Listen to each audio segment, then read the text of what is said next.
What's up, A to Z Sports Live on a Monday here. Going to have a fun conversation about the Titans' new foundation because they're playing off the Sweet 16 in the NCAA tournament. March Madness rolls on, and it's a little quieter right now in the land of the Titans because the free agency wave number one has wrapped up and concluded, and then now we have a month for the draft. It's March 23rd. Pretty much. Yep. April 23rd, isn't that in that first round? I believe so. We might. Look at that. Exactly. We're a 1 month away from the NFL draft. So going to do this show, a little Sweet 16 foundation, playing off the Sweet 16 that is now set in the NCAA tournament. And so all you guys complaining about how late we are, guys, we've been doing graphics on graphics and graphics and graphics.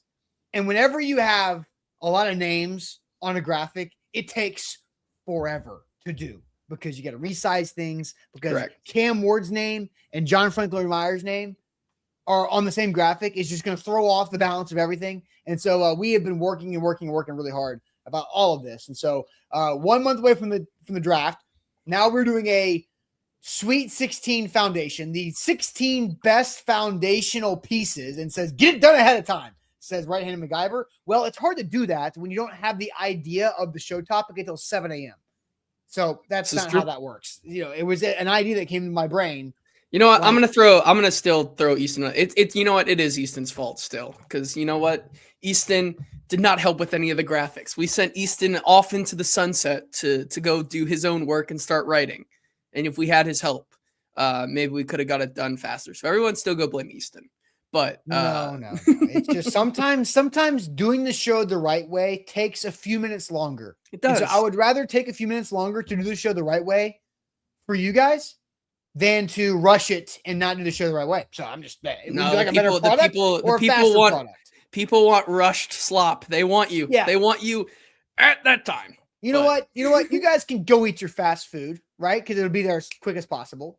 But I am going to go make sure that the best nutritious meal that takes a little bit longer to prepare comes to me. I will be patient on that front. Now, we're going to have I'm honestly really excited about this. And I did have this kind of like pop in my head at like 7 a.m. Like, oh, that would be a good topic because there's nothing really else to talk about at this point right now. So let's have a fun conversation. The top 16 foundational building blocks for this Titans roster. And so this is a roster, this is a player conversation because you could add in Robert Saleh and Brian Dable and then you've got the front office and all that too, but this is a roster conversation for launching into this new era. So I have some asterisks on my graphics, JT, because some things are subject to change and the asterisks all have one thing in common. Then this is before the NFL draft because this is after the first free agency wave, before the NFL draft. So I do think our 16 foundational pieces have room to change, but this is where it's at right now. And so JT, I'm excited about this. Let's get this thing off and roll it. Yeah, welcome in everybody. Good to see all of you guys this morning. Excited to get into this. You were talking about how it is kind of, it feels like we've calmed down a bit. The craziness of free agency is in the past, and The Titans are, not much going on over in Titanland. Maybe that's just because they're like us, watching March Madness in the Sweet 16. Definitely not. They are still locked in a room watching as much film as possible, starting to schedule 30 visits. All of that stuff is going to come fast and furious, for lack of a better term, the next couple of hopefully not too fast, too furious. Yeah, exactly. Or before I get into it, just Tokyo drifting around. Okay, yeah, we're done here. We're excited to get into this today because Austin, you did bring this up, and that piqued my interest. Like, this would be fun to rank all of these teams. Hope your brackets aren't too busted like mine. I'm pretty much dead in the water. Jack kind of clocked me, which is crazy this morning. We still have to do this show sometime this summer, but Jack said something tells me all of a sudden New York and Tampa bandwagon JT is all of a sudden an Iowa Hawkeyes and Iowa State fan, which, by the way, absolutely crazy and false and slander. over there from Jack this morning. But I am a big Iowa Hawkeye guy. I put them. The one thing I did get right. No, like in my bracket. The one thing I did get right is putting Iowa to beat Florida and have them continue on this run in their tournament. So I will give myself a pat on the back there for my bracket. Either way, hope your brackets are doing good. They're not. Yeah, nobody's bracket's doing well. Let's be real. We know. I'm trying to give them some hope this morning on a Monday morning as we go into the Sweet 16. Before we get started, today need a couple things from you guys. First and foremost, if you're watching over on YouTube, we appreciate you guys over there. Hit that like button. Make sure you hit the subscribe button. Costs you guys literally nothing to do that, and it helps us out a bunch over here. Sends the show up into the ether, into the algorithm, where we don't know how it works, but it puts the show on a bunch of other Titans fans feeds, which we appreciate if you guys could do that. Hit that like button, hit subscribe. If you're on Facebook as well, we appreciate you guys watching over there. See you, Joshua, Jeff, all of you guys. Good morning. Good to see you. Hit that like button, like the show, share the show with a friend. We are less than 30% like to viewership ratio this morning. Got to get that like button up on a Monday morning because we have a huge show for you, a great show for you this morning. And with that, Austin, let's get this thing rolling. Let's officially welcome to A to Z Sports here live on a Monday. I'm Austin Stanley. He's JT Ruhnke. We are powered and driven by our great friends at Auto Pro Nashville, autopronashville.com. Going live weekday mornings at 8:10 Central Time on Facebook, YouTube, and Twitch. Links to the show segment by segment on our Twitter X timeline. Hit us up on Instagram, TikTok, and Threads for more great Titans content. Posting the Google preferred source link right here because that is the way to follow us on Google. That goes a long way for us. And whenever you're searching your Titans mock drafts on the internet, you find A to Z Sports earlier. We got to thank our sponsors. They make it happen for us and they help out all of you. Auto Pro Nashville, providing an assortment of multiple types of high-line luxury vehicles at competitive prices with 2 locations, Brentwood and Murfreesboro. The Bone and Joint Institute, the region's destination for comprehensive orthopedic and sports medicine care. boneandjointtn.org is their website. And Window Nation, take advantage of March's deal, 50% off all window styles at windownation.com. Great deal right there and a free estimate at your house for upgrading your windows, windownation.com. I mean, all right. This tournament is awesome. I love March Madness. It is I have a hard time splitting the hairs of my favorite time of the year, but March is maybe March and October. I don't know. It's really tough. What are the best sports months of the year? That's a July conversation because that's the worst sports month of the year. So maybe June. I don't know. But that's, again, the rankings of that. But you have NFL free agency, conference tournaments that kick off March Madness, the NCAA tournament, back and forth, draft prep, all this stuff. It's madness, craziness, staying up late, buzzer beaters, all of this, right? And look, there's not a lot of mid-majors there. Are there any mid-majors left? Because I don't think there are. I think they're all Power 4 conference teams. Even though Texas, as an 11, beats Gonzaga, which Gonzaga is not a mid-major, even though it's not a Power conference team. It's more of a blue blood. But you've got a lot of brands, a lot of Power 4 brands, a lot of chalk out there. But that's the way we want it to be. You want some Thursday, Friday opening week. St. John's maybe, but St. John's isn't a mid-major. St. John's is a proud program for college basketball, especially led by Rick Pitino. But bring back the Big East. Put them back. Put some respect on their name. Yeah. Well, and so when you're looking at the NCAA tournament, you want some Thursday, Friday fun, some upsets. But then when you get to the Sweet 16 and beyond, you want chalk because the chalk is going to create some great games. And I think even with having a lot of chalk ever since Thursday was goofy. Thursday had the high point. You had the Texas continuing their win. You had some other upsets there on Thursday. Friday, Saturday, and Sunday were mostly chalk, but it was great chalk. It was dramatic chalk. Yes. Going back to Kentucky, Santa Clara with that back and forth craziness to go to overtime before Kentucky survived in a game against a mid-major. Then you've got, I don't know if you want to argue like what's the best game of the entire so far, the first slate. You're going to have a battle royale between Vandy, Nebraska on Saturday and St. John's, Kansas on Sunday. And Sure. I don't care. Like, it's both of them were phenomenal. I did not realize that Vandy was going to be playing a road game in the second round of the tournament. But Vandy, so props to Vanderbilt, Tyler Tanner. I know our guy Hans at Auto Pro Nashville is a huge Vandy supporter. I was texting with him on Saturday night after that game, and Tyler Tanner, man, he could have had 30 points with a game-winning half-court shot to get Vandy to the Sweet 16, but that didn't quite happen. So, and then Tennessee advances with a win over Virginia, a back-and-forth slugfest, and Tennessee did not cave like they had most of the season. So, JT, your initial tournament takes on this first weekend before we dive into our Titan Sweet 16. Yeah. Sorry, I was doing a double take, much like the chat is, because JSN just got paid. Holy crap. $42.1 million AAV for JSN. Whew. And that's why the Seahawks didn't pay anybody in free agency. Crazy. Yeah. I've had a lot of fun. I think obviously my brackets have not been great, but the games the past 2 days have been a lot of fun. I'm kind of with you on that. The Cinderellas are kind of fun, but it's kind of, I don't want to say like NIL has helped the competition, because now like you've kind of concentrated the basketball talent into these teams, and now it's like, well, you're not going to get as many Cinderellas, but the product's going to be better on these days, like you were saying. So I'm with you there. Kind of feel good to get at least 2 things right in my bracket. Like I had both Iowa and Texas going as far as they've gone, and still have them going on farther than this, by the way. So like we'll see what happens here.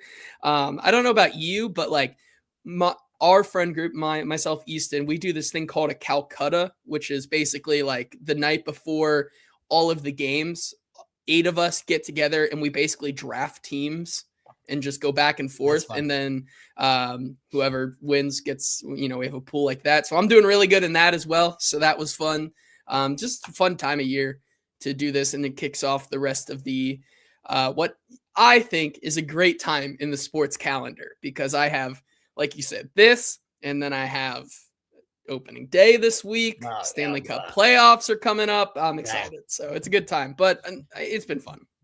All right, so let's dive into the Titans side of this conversation. So 42.5 is what JSN just got on that contract, which is crazy. I mean, props, because the Seahawks just picked up the 5th-year options for both he and Witherspoon from the 23 draft. The Titans have until May 1st, and every other team to pick up the 5th-year option, just to kind of do some housekeeping on that reaction, to pick up the 5th-year option on Peter Skronsky and all the first-round picks from 2023's draft. But the Titans have already talked about wanting to extend Peter Skronsky, so we'll see if they even make it to May 1st before that happens. All right, so here's what we're going to do. The idea that I had that I wish my idea came, 12 hours later or earlier, so I could have texted and we could have been more on time for all of you impatient folks in the chat. But it's the Sweet 16 of foundational pieces. So we've done this in the past where you usually going into the training camp time of the year, we're like, all right, who are the most important top 10 pieces on this team, roster build, whatever. And we rank them. And here I thought a good time to do this because how much is happening and changing in this roster. I was on a meeting late last week. Can't remember with who it was, but they were asking me Titans questions before we got into the business that we were there for. And I was like, they've signed like 17 guys and then I was like, well, then you look at the rookie class from last year, that's like half of the roster is going to be going into their second year or less, first or second year with this team. And that person I was talking to was like, good. I was like, yeah, good call. That is good because they've been awful. So they are flipping this roster as fast as they possibly can. And so I thought it was a good time pre-draft to do the Sweet 16 of foundational pieces to see how many new pieces are on this Sweet 16 that we have. And then figure out maybe there's a couple of draft picks, a couple of rookies that can find their way on this list. And so JT, we're going to start off with our first 4 just to go with the the theme of the tournament, even though the first four is the opposite here than it is in the first tournament, because the first four, that's a big distinction here. Yeah, the first four in the tournament is the last teams in, but this is our first four here that we have. So we want to ask you, and we'll go ahead and throw this in the chat here for you, JT. Who are your first four players on the Titans Sweet 16 of foundational pieces? And that means top. Yes, top. You're 1 through 4. If you are building, you have 4 banners to put up on the new stadium. What 4 players are going up on that banner, right? They're your first 4 players. JT, I'll let you throw that in the chat there, and we'll talk about this. Yeah, your 1 seed. These are your 1 seeds, right? Your 1 seeds that are not Florida that are going to make it to the Sweet 16. All right, so your first 4, we'll get to all that. But first, let me tell you guys about our great partners. We are driven by Auto Pro Nashville. AutoProNashville.com is their website. If you're looking for a high-end, gently used vehicle that you can get at competitive prices, Auto Pro Nashville is that spot. And they use off-lease is that term, because if you're going to get a car like this, you want to get a car off lease. What does that mean? It means somebody before you leased it for a short period of time, probably did not drive it very far. So you're not going to have a very, very low mileage use on this vehicle, but it's depreciated enough for you to clean up and for you to get a great price on this vehicle that would have been way more expensive if you would have gotten it before the lease. So that's where Auto Pro Nashville specializes. They've been helping out Middle Tennesseans for years. They've got 2 locations, Brentwood and Murfreesboro.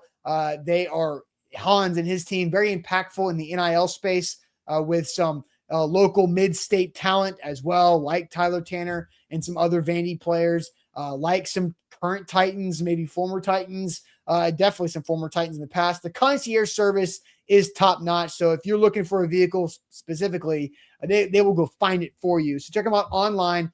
AutoProNashville.com is where to go. AutoProNashville.com. Hit that like button. Make sure you are subscribed. It helps us out a bunch, and it's free to you guys as well. Might as well hit that like button. Make sure you're subscribed. Hey, we are at 60% like to viewership ratio on Facebook. Let's get that up. Let's try to shoot for the stars. We're doing good though. I'm proud of you guys over there. Not bad, but it can always room to improve there. Yep. So we'll get those over there. We appreciate you guys doing that. Same thing on YouTube. Hit that like button. We appreciate you. And we'll get to the comment section here.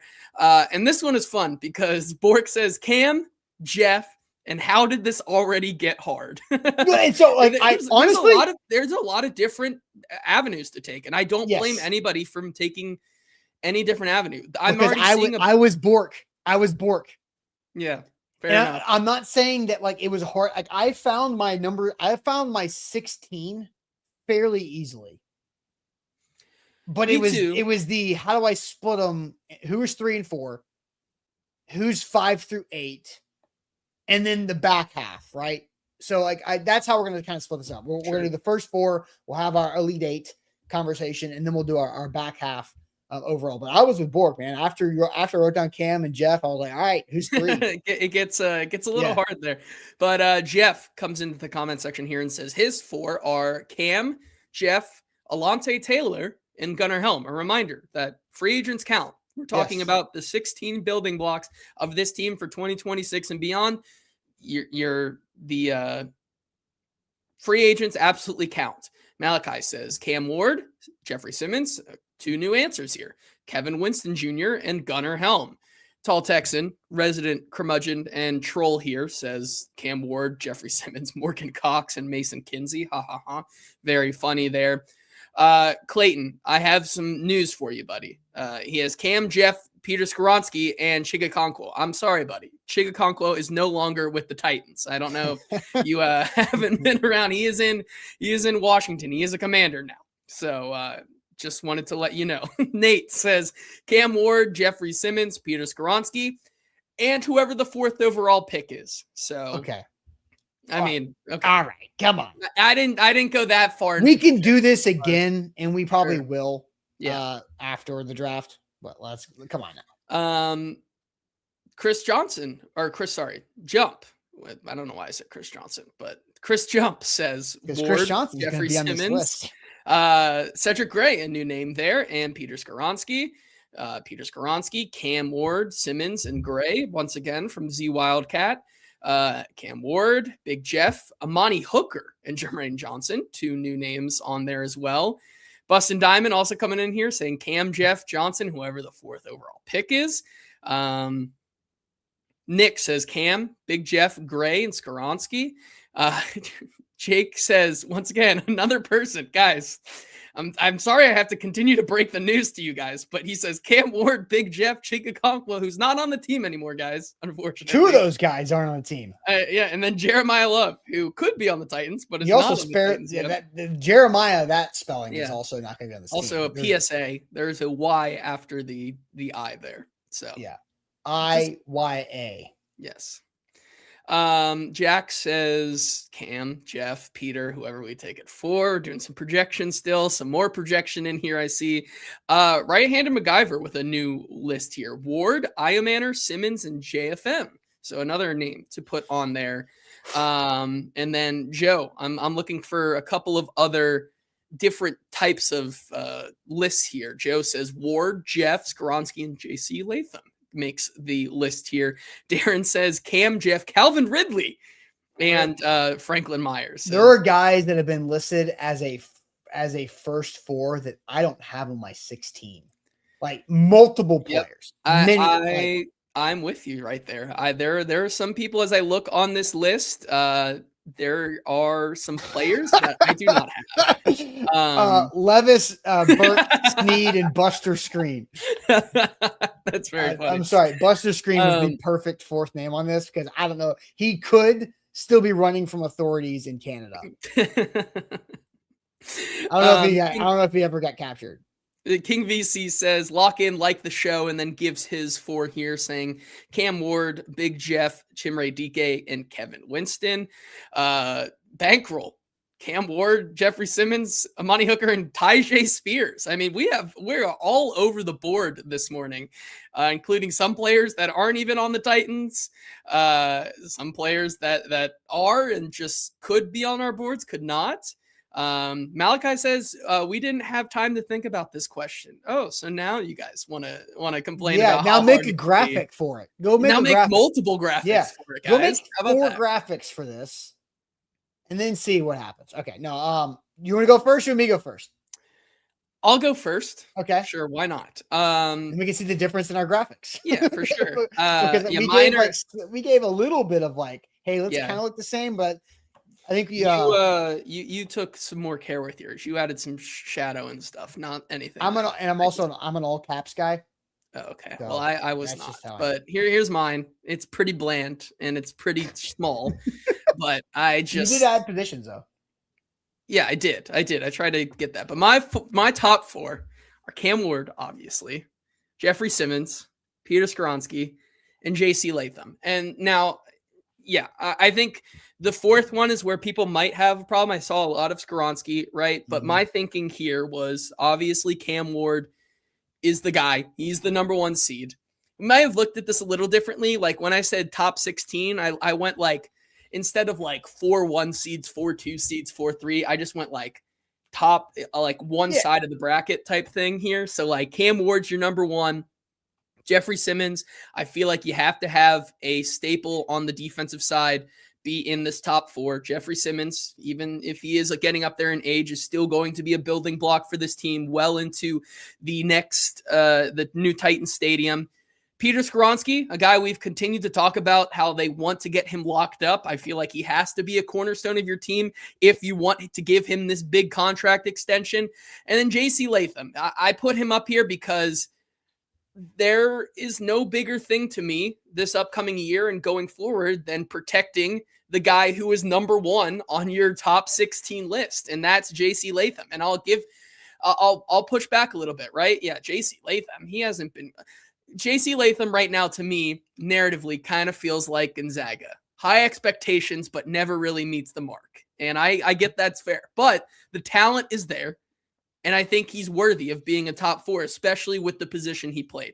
For me, and this isn't a knock on these players, but I more so took positional versatility into this or positional value into this. So like Mhm. some guys who people named who may play safety or may play some other positions were not exactly as high on my list because of the nature of the position they played. Sure. And so for me, I put JC Latham sneaks into my top 4 there just because of how important blocking for Cam Ward is going to be over the next couple of years. Yeah. So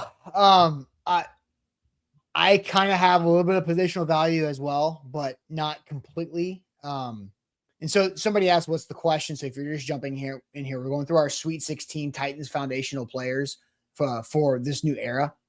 And so our first 4 is what we're just now getting to. And so you have JC Latham as your 4th. Correct. Your top 3, Cam, Jeff, Peter Skronsky. My top 3 are the same. I did once I immediately Cam, Jeff, and then you like pause. I was like, oh, Pete. And then I was like, okay, done. That one. Yeah, now, that's kind of how I did it too. Yeah, Pete. Like, don't forget about your really freaking good left guard there. But he's easily to forget, which is a good thing. So then the 4th is right. All right, now where do I want to go with this? And I'm thinking about like, what are we like? The conversation for me is you're launching into a new era under Robert Saleh, a new mentality, a new. I'm thinking also multi-year. I'm not looking at 2026 because in the past we've done this conversation pre-training camp for this season only. I am looking like multi-years down the road. So I added my first new player, my first free agent addition into my first 4, and that is a tone setter that I think is an identity guy in John Franklin Myers. So he makes my first 4 along with Cam, Jeff, and Pete. John Franklin Myers being the 4th. I think, money goes into this too. He was the biggest money getter right there in the free agency market as well at 21 per. He is a veteran. He is going to be a leader. He is a 3-year deal. I think he has a chance to be here all 3 years. So I think that's where I put the Bash Bro next to Jeff for all the talk about building through the trenches. I think that's where John Franklin Myers was the 4th spot for me. And I'm sure he's not far behind on your list as well. Yeah, I would be lying if I didn't say that he is very, very close to being in the top 4. I'll just leave it at that until we get to the next 8 here. But I have no qualms with that list because of where you'll see John Franklin Myers on my list. Yeah. And people are like, how dare you not put guys? This is also I'm also looking at it this way. Like this is a projection. I feel like when you talk about the top 16 guys for this team, I'm looking at this as potential guys who are here for the next 3 to 4 years, not in 2026 and how important they are.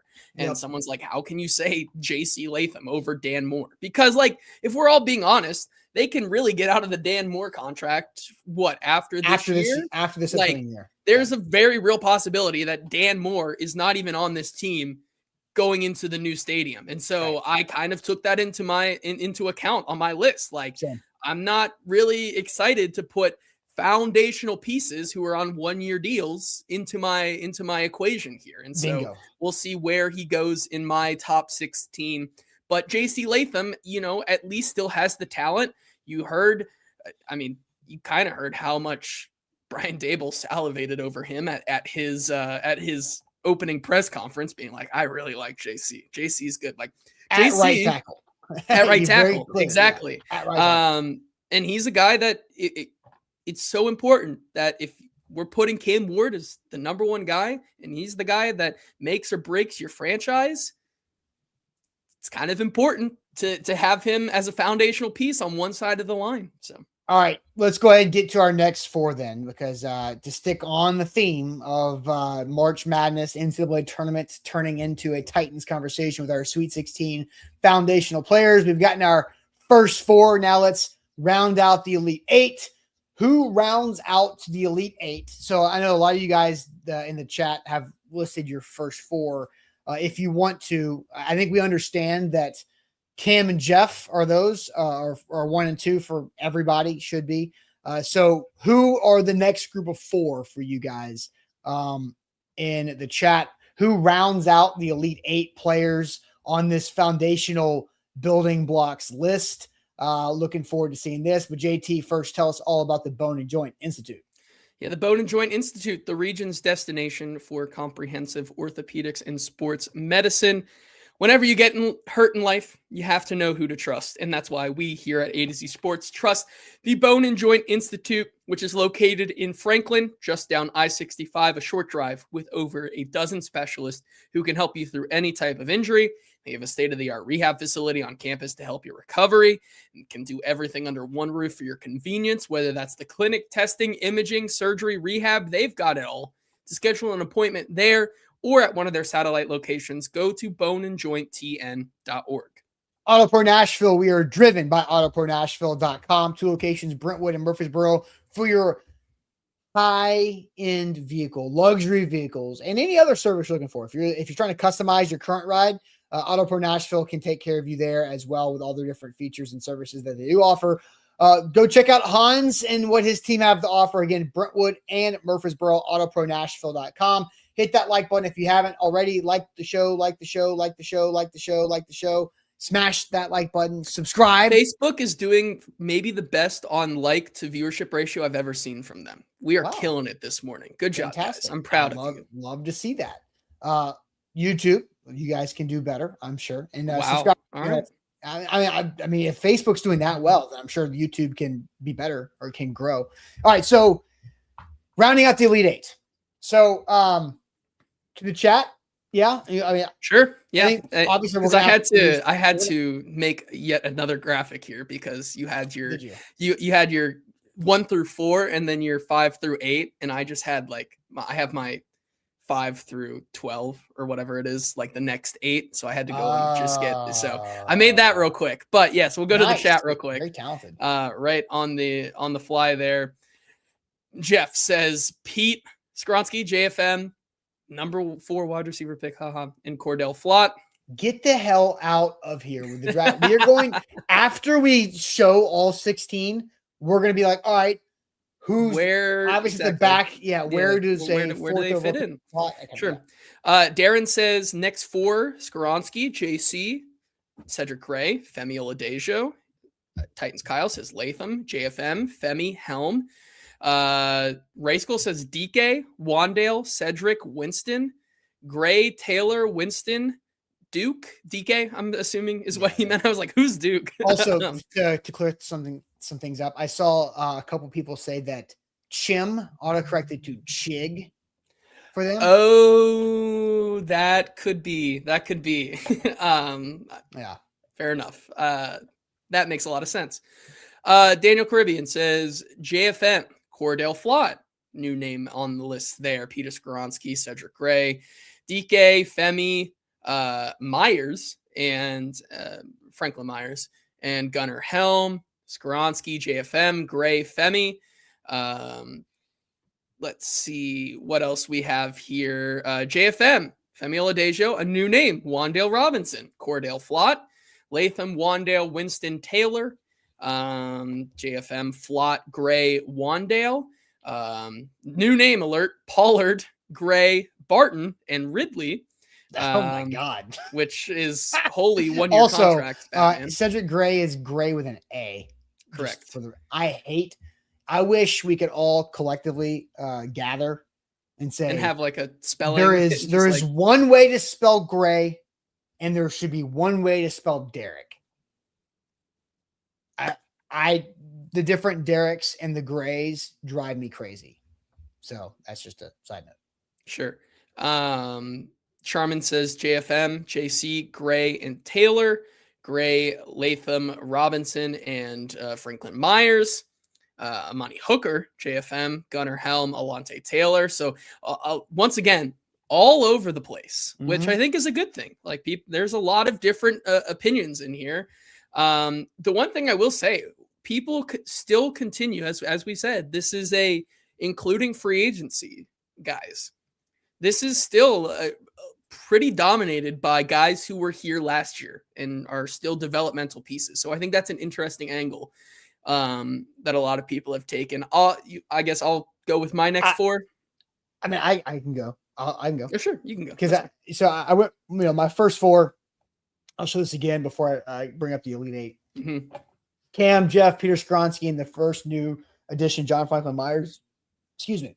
My Elite Eight adds the other big contracts in free agency, and then JC Latham.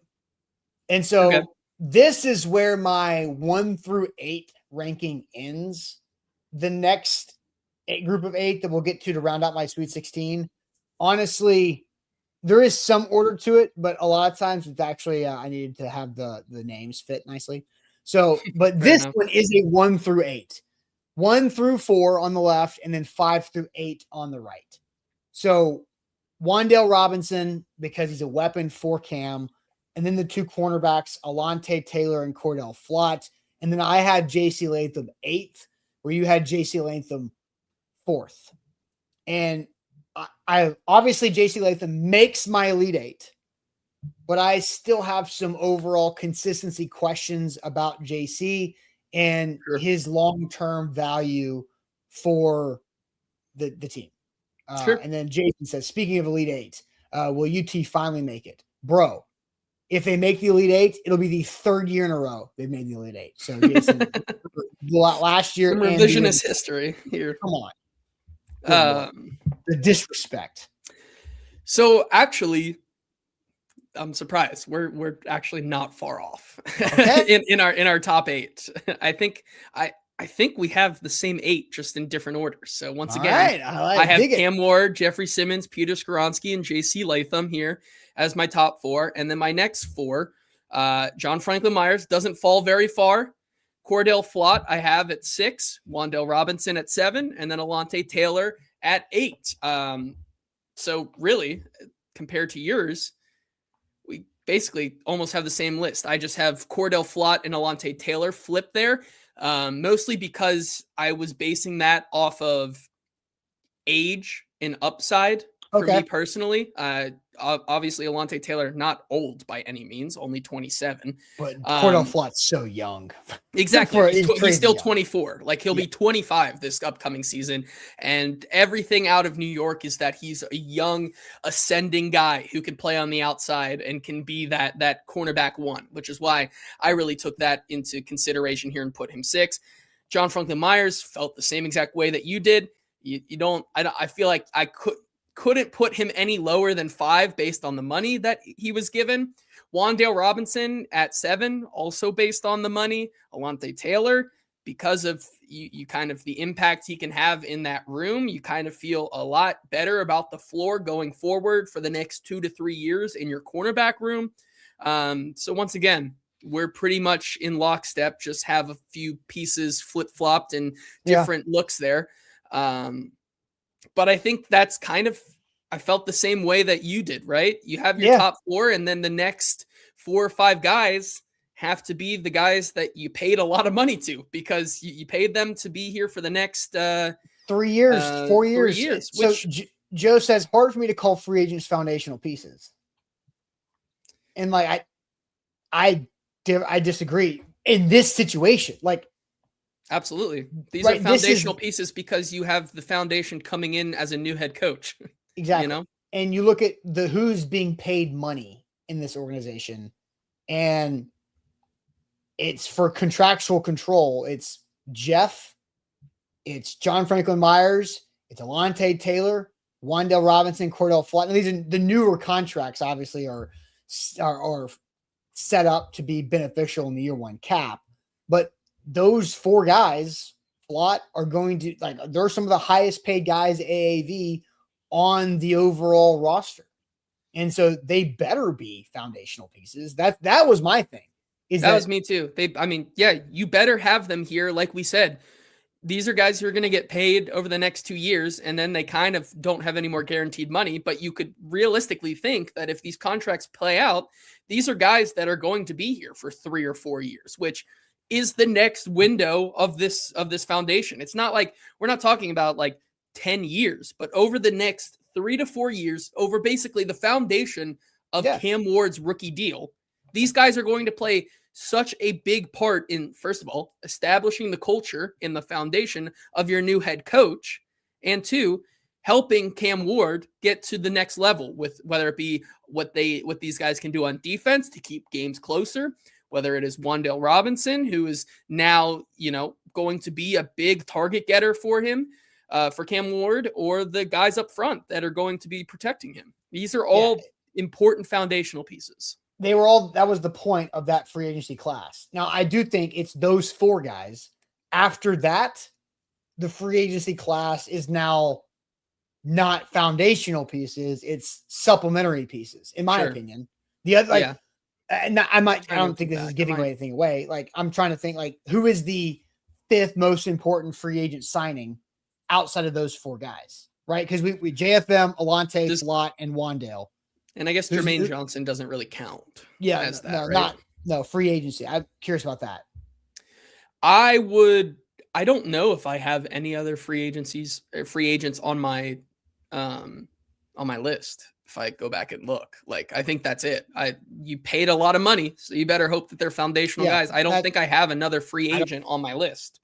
I don't either. So. Yeah, Diabate.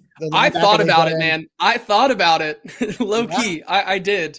And some people are saying y'all sleeping on Gray. Once again, I'll come back to the idea that I'm taking positional value into this conversation. And as much as Gray wants to be a foundational piece, how much does a middle linebacker really move the needle on a defense?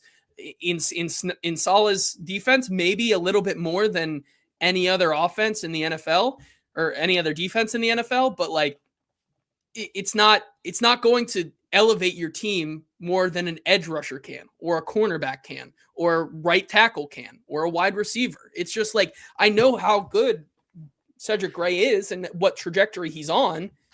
Right. But Jack says Fred Warner's a bit foundational. Cedric Gray's not Fred Warner. Like, he's not Fred Warner. He wasn't a starter last year. Yeah. Crazy. And so look, there's the Diabate thing. Who knows, right? They just got brought in.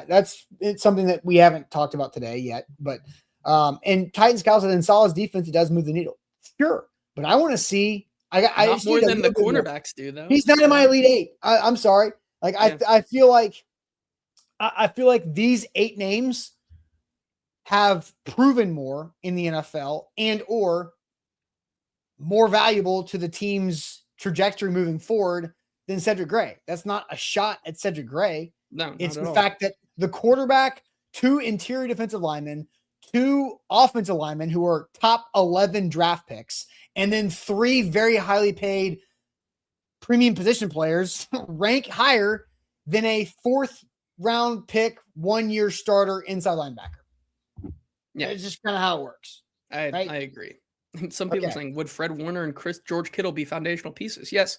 If Cedric Gray and Gunnar Helm were those players, sure, but they're not. I'm sorry, Cedric Gray did not make a Pro Bowl or get any All-Pro votes. He had a really, really good year. After breaking the tackle record. Yeah. I am highly encouraged by Cedric Gray.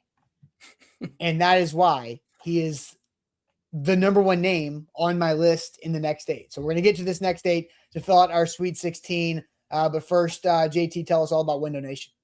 Window Nation. Oh, boy. I'm surprised you're letting me talk about Window Nation with how much you love Window Nation. I love Window Nation. No better time than right now. With the weather changing, I don't know about you, but it's been a constant battle in my apartment with the temperature and everything going on, going from what? At the beginning of the week, it was like 30 degrees or something like that, to ending the week at 90. It's the most insane time of the year. Yeah, the most insane time of the year. And there's no better time to upgrade your windows than right now with Window Nation. Got a great deal going on for March right now. Cannot beat it. 50% off all window styles. Can't beat that.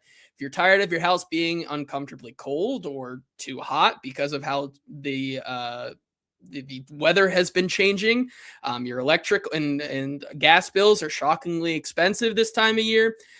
You'd love to have new windows, but you don't want to pay a fortune for them. That's why you got to contact our friends over at Window Nation. You can schedule a fast, free estimate now with the pros at Window Nation. They come over, they give you, as you've said, a little science experiment, explanation, and run you through all of it.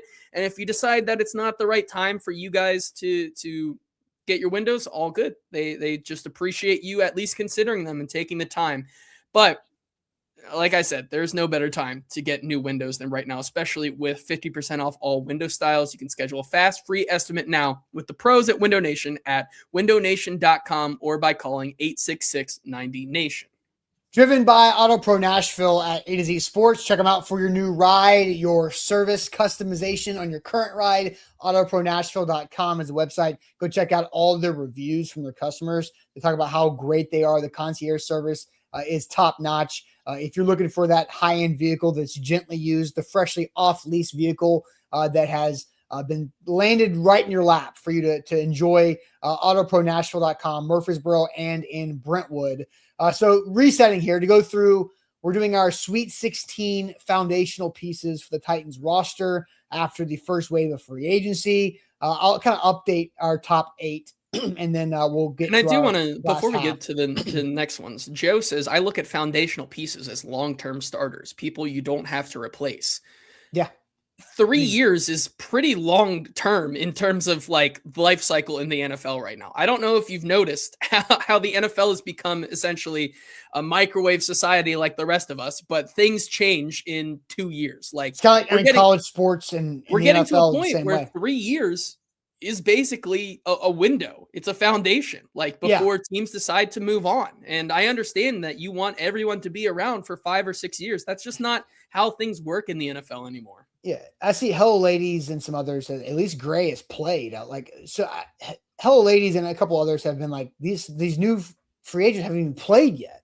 Like they've played in the NFL. I mean, what are you talking about? Like they just got, and like, so this is the same thing as like, if you did this conversation after last year's draft, you're telling me that Cam Ward would not be on your list of foundational pieces, the number 1 overall pick, because he hadn't played yet? Like, that's not like, it's ridiculous still. So, all right. So I'm going to reset this overall. Sure. I'm just going to use my Elite 8, my top 8, because we have the same players. You and I have the same 8 players. And I don't have a problem with how you. Yeah. So I'm not here saying, how dare you put John Frankenmeyer's at the top 4. Like that makes sense. Yeah. So I don't have my numbers 1 through 8, but they are 1 through 8 from the left to the right column, right there with Cam Ward, Jeffrey Simmons, Peter Skronsky, and then the 4 highly paid free agent additions: John Franklin Myers, Wan'Dale Robinson, Delonte Taylor, and Cordell Flott, followed by J.C. Latham, who is maybe can earn a big time contract. I think there could be a situation to where these 8 players in the 27 season could be the 8 highest paid players in the roster simultaneously.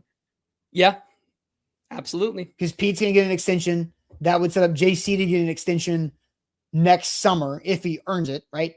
And then you've got year 2 of the 4 free agents. And then Cam won't be that yet because they're going to wait to do that as long as they possibly can, because he will break the bank if he earns it. So you want to go to you have your whole 16. Yeah. So I have my next 8 as well. So I have 5 through 12. If you want me to just like throw that up, I can do that. Or you have your whole 16. We can just do my next 16. Go like for the whole thing. Okay. Thing. Let's do the whole thing. This is what I have here. And so this is where you start to get all of your guys your foundational pieces that I think are really going to fill out the rest of your team. I put Jermaine Johnson there. He's probably my highest guy on here that maybe is down a little bit, because I know I talked about how like he's on a 1-year contract, but he's that kind of like prove it deal type of guy right now. Like it's very reasonable and realistic in my eyes that Jermaine Johnson could be here for another 3 years after that, because he's only like 26, something like that. If he has 27, 28, maybe actually. 27. If he has 27, if he has a hell of a year this year, probably looking for an extension with Robert Saleh and this team. There you go. He becomes an edge rusher on your team for the next 4 or 5 years. Then you get into the rest of the guys who have been here and I think can make a pretty big impact. Kevin Winston, Jim Ray Dike, Femi Oladejo, Gunnar Helm, Cedric Gray, Alec Iamaner, and Amani Hooker. I mean, we can talk semantics over this. I've kind of said all along here that I value positional value, and maybe I'm being a hypocrite by Kevin Winston Jr., but I just believe in Kevin Winston Jr. that much to put him that way. Outside of that, you kind of get into the positional versatility. Chimere Dike, can he develop into that true wide receiver 2 while also having the kick and punt returning ability there? I think so. That's why it just is outside of the top 11 or top 10. Femi Oladejo, Robert Saleh, and Mike Borgonzi seem relatively high on him. If he can develop, I think that's a nice piece there. Gunnar Helm and Cedric Gray, I think, can be really good pieces. But once again, I don't think that they're going to be Fred Warner and George Kittle at this next level. I think they're going to be good players that can help out, but certainly you have to bring in help around them. That's why Cody Barton's still here. That's why you bring in Daniel Bellinger and Kylan Granson, and you have guys around them because, maybe they're not exactly ready for that next step. And then you have Alec Iamaner. We'll see, right? I mean, we've talked all offseason about how you look at the Titans wide receiver room right now. Do they really have a wide receiver 1? Feels like they have a lot of high-end wide receiver 2 potential guys. I think that's how Alec Iamaner has been, I think that's how he's been, what's the word? It's how he's been shown to us. That's kind of the resume on him. And then Amani Hooker, I just threw on there. I know, no Morgan Cox, Tommy Townsend snubbed. I put Amani Hooker there because, he's on the 1-year deal, but I think he helped set the foundation as well this year, being one of the guys who's been around here for the longest. So that, I think your list makes sense to me. I have a couple tweaks. I don't have the same 16 players. So I think that's good. So I will show you I'll show you my first 8, because I have 8 and then an 8. So here are my first 8 that we've talked through a lot. And then here are my second 8. So I got Cedric Gray and those second-year players, but not Femi. No Femi at all. Okay. No Femi at all for me. But Cedric Gray leads off this list at my 9th. Then I go Gunnar Helm, Chim Dike, Kevin Winston Jr. Those are in order. And then Alec Iamaner I have last of this group before I get to my asterisks, and I'll get to my asterisks and I'll go deeper into this in a second. But, Alec Iamaner, I think, is the first player bumped off of this list for this upcoming season, post-draft, or maybe even post OTAs or training camp by not a rookie. I don't know. But he's kind of my bubble guy. Overall, Alec Iamaner squarely the biggest name on the bubble on this. Yeah, I would. That's kind of how I had it too. It's like I'm absolutely putting Chimere Dike on my list because he does have that wide receiver 2 upside, and he helps out there. Alec Iamaner at this point, I don't know. Can he make it to that wide receiver 2 production level, or is he going to just be a rotational 3 or 4 guy, which is not terrible, but not exactly what you need as a foundational player. So I agree there with you. Yeah. Dalen says that. Alec won the playing game, right? Alec is exactly. Yeah, and he's not the Miami, and I don't think he's going to beat Texas either. I think he might be Miami of Ohio, win the playing game, and then you get pretty easily bounced when some better competition is what you're facing. So all right, now I'll get to my asterisks players. My back 8 here. So the asterisks players are veterans, but might not be here for more than one this upcoming season. And I have Amani Hooker. We've talked about Dan Moore Jr., his contract. You just discussed Jermaine Johnson's. He's on the 5th-year option at $13 million, so it's a contract year for him. Amani Hooker is with Dan Moore. Those 2 players, and I guess Calvin Ridley, but that seems like a foregone conclusion. Amani Hooker is a cap casualty to watch, a cap cut to watch for next year. And it all depends on how does Kevin Winston develop? Do they add another safety in the draft on day 2 or day 3 that can create that roster flexibility? I think Amani Hooker had a tough year this past season. He did. More because of who was around him, and he Sure. was having to do a lot of other people's jobs and then his. He was putting his airplane mask on last. Let's just say it that way. That's how Amani Hooker was playing last year. Yeah.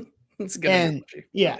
And so he is somebody to watch on. If he doesn't play well this year, he is an easier player to cut in 2027. Because I'm just gonna look. I got his cap number would be 13 million, and they would be able to cut him and save, I think, $6 million if they wanted to. Now they don't have to, but they could. So that's that situation for that. Yeah. So the chat thinking me omitting Femi is crazy. Apparently, You me putting Femi I have Femi over Dan putting Moore. my craziest thing is like people thinking Cedric Gray. I think I've Cedric Gray at 13, something like that, 14. 14th. Yeah, 14th. I mean, if you guys are that high on a middle linebacker, sure. I mean, fair enough. But I'm looking at this from a positional value type of situation here. I think Cedric Gray is great. I think he's going to help out a lot. Is he going to help out more than any of these edge rushers who are actually consistently trying to get pressure on the passer? Is he more important than the outside corners who basically were non-existent last year? Is he more important than the wide receiver help that Cam Ward needs on the outside? I don't know. Like that's just me though. So Right. I'm not knocking you. He's a good player, but a guy who is still developing his coverage abilities that is leading the team and breaking records on tackles because nobody else knew how to tackle and couldn't get to the passer last year is not, this star-studded player. There are reasons why he got as many tackles as he did. So Max says Cedric Gray makes sense. We invested a high second in Femi, though. Need him to produce. Yeah, you absolutely need Femi to be on this list. I don't have Femi on this list because I just haven't seen enough. Sure. I don't have any proof of concept. And because he came in to change positions to be an edge rusher when he was primarily a inside linebacker until he made the change, and we've documented this, a month into his last season, in college, he switched to edge rusher, to help out UCLA, yada, yada, that. And then he comes in. I like Femi. I think he could be a good piece here. I just don't have enough to look at. Like I've seen more from everybody else on this list than I have from Femi, and the broken leg stunk because it happened when it seemed like he was having the light bulb come on. So that's kind of where I'm at there. So, is there anybody else? Like I have Dan Moore on here and you don't, right? I don't. I think That's that was just because I think Dan Moore is fine. The change in our 16 is I have Dan Moore and you have Femi. Yeah, I think we have everybody else on the list. Yep. Okay. Some of the guys I thought about on that list, I thought about keeping Ellick off. I thought about putting who did I think about putting on there? I thought about putting Jackson Slater on there. I thought about putting Diamante on there. I thought about putting Tommy Townsend on there, who got a snub. Some people actually legit had Tommy Townsend on their is Jackson Slater the UMBC and just like Cinderella surprise? Maybe. I don't know. But no, I don't think so. I don't think so. Virginia didn't either. So I think one thing I saw Daniel Caribbean says only 5 or 6 players predate Borgonzi. Complete roster reconstruction is happening. Absolutely. Yep. Absolutely. And nail on the head. So those, I guess, because Femi and Dan Moore are both Borgonzi ads. So that kind of, those equal out on our lists. So it's just Jeff, Peter, and Latham on this list that predate, I guess, Cedric Gray, right? Right. Yeah. And Amani. You have Amani. I we do. both have Amani. We both have Amani. So there's 5. And they're all on deep. No. So you have JC, Peter Skoronsky, Gray, and Amani. Jeff. And Jeff. Did you say Jeff? Yes. So 5 of the 16 on both of our lists predate Mike Borgonzi. Daniel also says, I think there are 16 players on the roster total that predate Borgonzi. I bet it would be less. It might be less. Like, honestly, I'd have to go look, but it might be less. If you want to look up how many rookies did they have last year? How many draft picks? Do you remember? 7, you can count 8. through them. I mean, I can look real quick. 1, 2.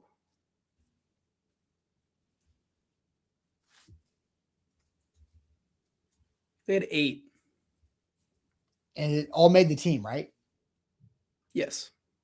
Well, Slater was on practice squad for a little bit. He made the team, though. Did he?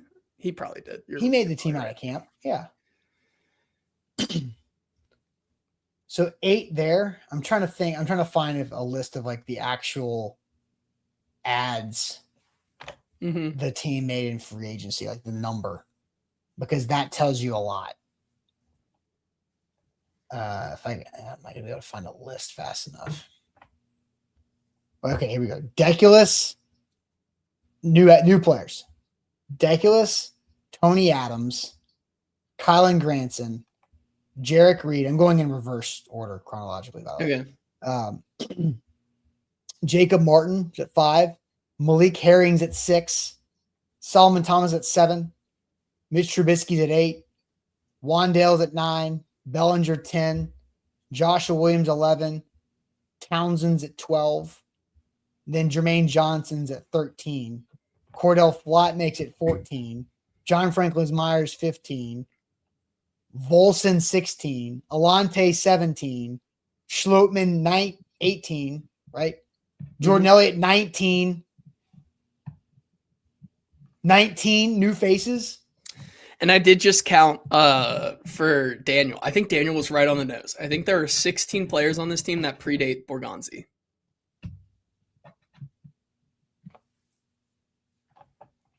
Right? Now, and that might be like dependent on, was Ali Gay here before? Yeah, Mike Borgonzi. Yeah, there's 90 people on the Daniel roster. You know, it's not, but I just counted 19 new faces. Miss Diabate, who has not been officially announced yet. So there's 20. And you got the special teamers? Out of 72. Townsend? I counted Townsend. I did not count Sly or Morgan Cox. Right? Because they were re-signs. I did not count Bryce Oliver or Julius Chestnut. So 20 new free agents, 8 draft picks from last year. So 28 players first or second year with the team. Crazy. That's assuming those 28 make it. And then that's not even including the good point. The guys who were new ads last offseason. They're also entering their second year, which is, I mean, we could probably do that too real fast while we're on it. We got nothing else to kind of talk through. Right? So we can do, where are we at here? We got Dan Moore, Cody Barton,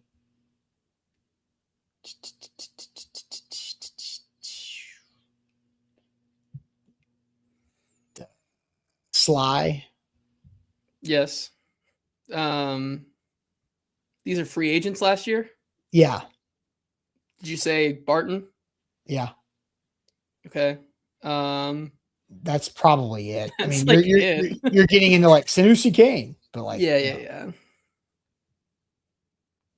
So three like free agents that are like gonna be on the roster kind of thing, right? Mm-hmm.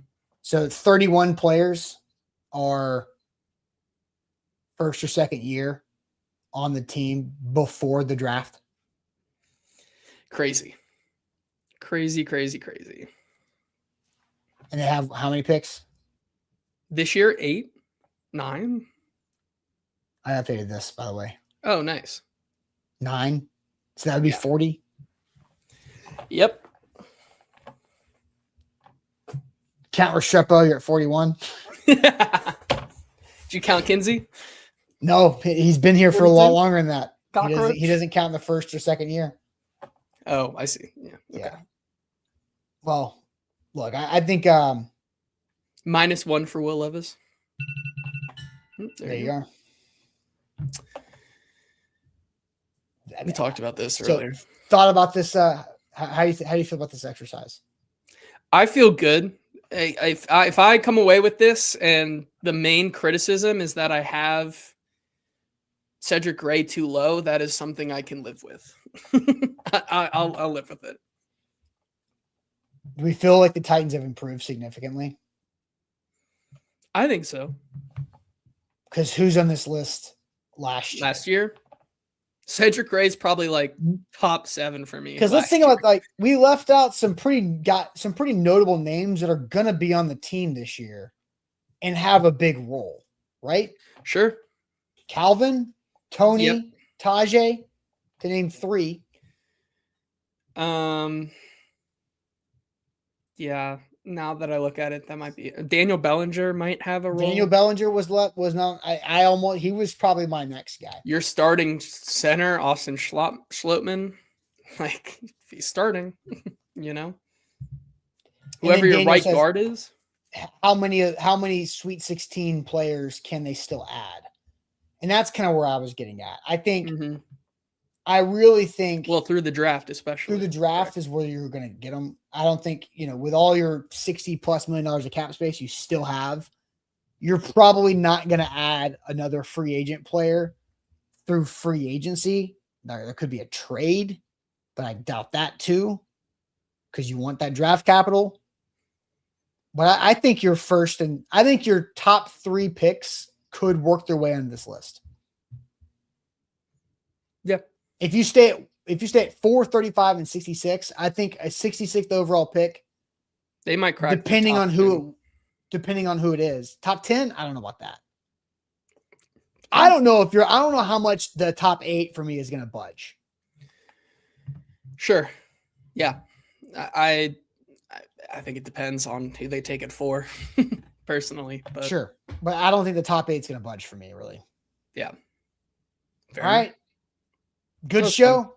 Good show on a Monday. We'll see what the rest of the week has in store for us. If you have not horrors await. Yeah. Hit that like button, like the show, subscribe to the YouTube channel, all of that great stuff right there.